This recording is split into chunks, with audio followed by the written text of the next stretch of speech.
I was very lost on where I was going to go after high school.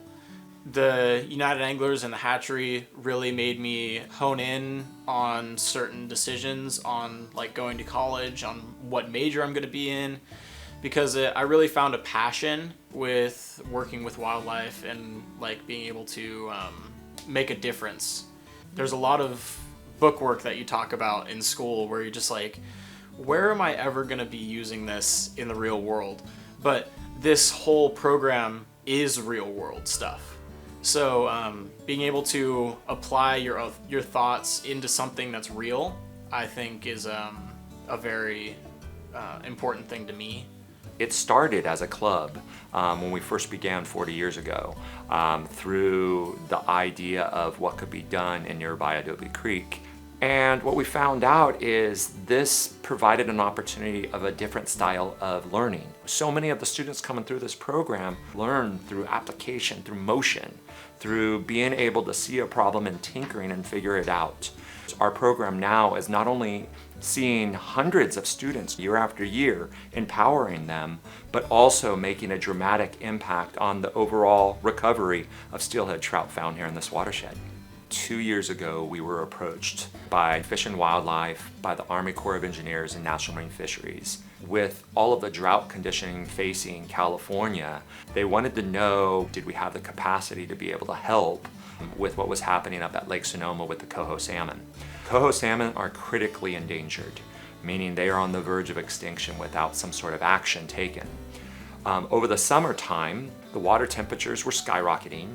Our facility, it's an isolated system, so we can keep the water just chilling. We brought in over 50% of the coho salmon from Lake Sonoma from a captive program to keep alive through not only the summer months, but until the conditions improved. And we met that goal. Our new permit, which is the rescue and rearing permit, is broken down into two main portions, which is rescuing and rearing.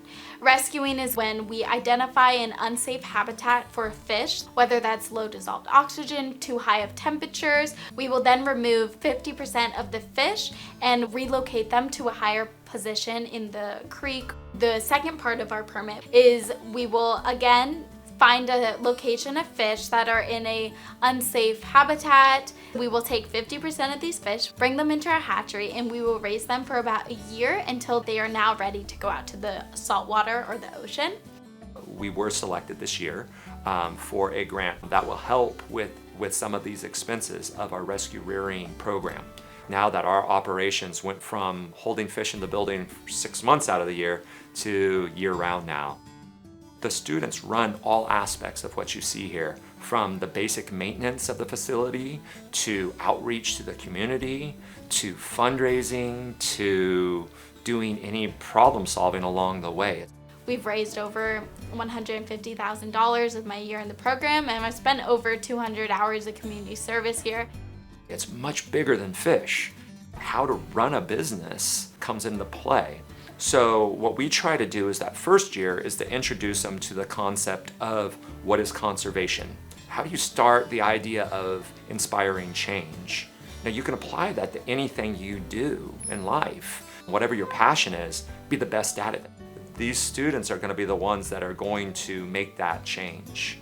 And when they're given an opportunity to, whether they go into fisheries or not, have an understanding of the impact that they not only have, but the actions they take and what it will do, I think that's where the change occurs. The program has given me the ability to say that I was the vice president of the United Anglers of the class of 23, which is an amazing opportunity to outreach to my fellow classmates and be a leader and a strong role model for them.